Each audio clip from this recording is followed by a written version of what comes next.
Brooksaw Antiques here. Today we have this 1960 Smith Corona Sterling vintage portable typewriter. I'm going to show you how to use the functions and make sure they all work. Color is Alpine Blue. Up top is the adjustable paper guide. This helps you guide the page in straight. I'm going to line that up with the edge of the platen, which is the main roller that feeds the paper, and the margins are up top here. We'll set that left one close to 0 and the right one around 75. That's about the length of the page, and this is the paper support arm that flips up from the back.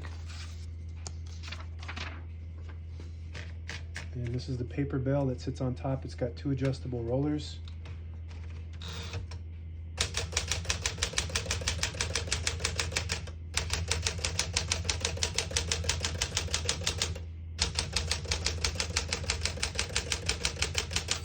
Once you hear the bell, you're at the end of the margin. Hit this line space, gets you back to the beginning, and skips 1, 2, or 3.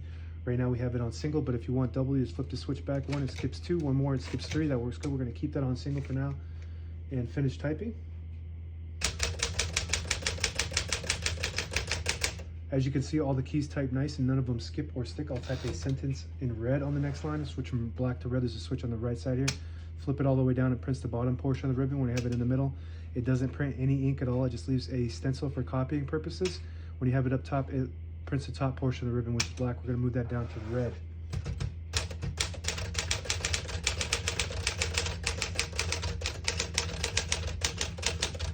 Beautiful typing machine. I really like this model. It comes in the cool colors. The print looks excellent. Just a really nice typewriter, really reliable, made out of really good parts. Smith Corona made some of the best typewriters during this era. All metal, all really well designed, easy, just simple and easy. So I like simple. I don't like all the extra functions on, there's more stuff to go wrong. So to pull the page out easy, there's a switch on the right side here. You flip it forward and it unlocks the rollers underneath the platen, allowing you to pull the page out easy or load thicker paper like carbon copy or cardstock. Make sure you flip that down before you load the next page or else it won't load correctly. Shift on each side, shift lock on the left. To clear that, just hit the shift button again. Backspace on the top left. Tab on the right. This has a manual tab set, and this is the one design flaw that I would say of this typewriter is that it's got these manual tabs that you put in there, and it's only got one because these things fall out and get lost a lot. And you just want to make sure that the skinny side is on the outside and it fits anywhere on this rack, and the rack has a scale on it to tell you exactly what space you put your tab on. And you just hit the tab button, it stops at that spot. That works good. MR right below that stands for margin release. When you get to the end of the margin, it will block you from printing. Hit that MR button, it will allow you to go all the way to the end. I'm going to put that color back up to black. All the brand new ribbons loaded on the left, so it's pulling to the right. If you want to switch that direction, there's a little lever here above the backspace. You flip it up, it'll pull counterclockwise to the left. Push it down, it'll pull clockwise to the right.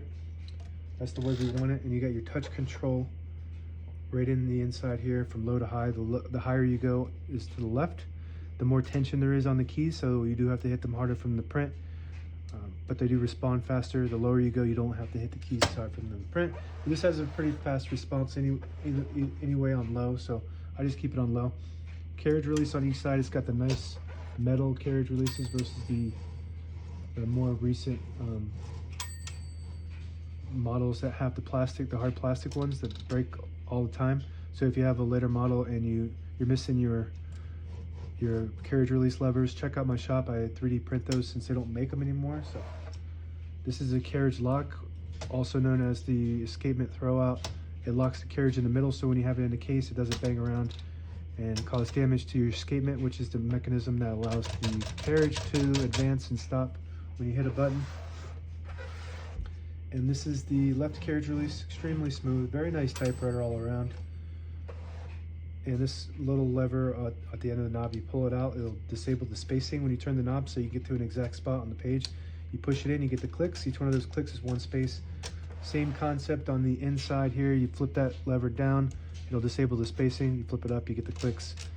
And the last function is the page gauge, which is right on the inside here. You got set and end. You want to set it when you load the page to right below the 11 on the right. So like right here. And then it'll tell you on the left on the end side when you're getting close to the end of the page, the bottom of the page, that 2 stands for 2 inches.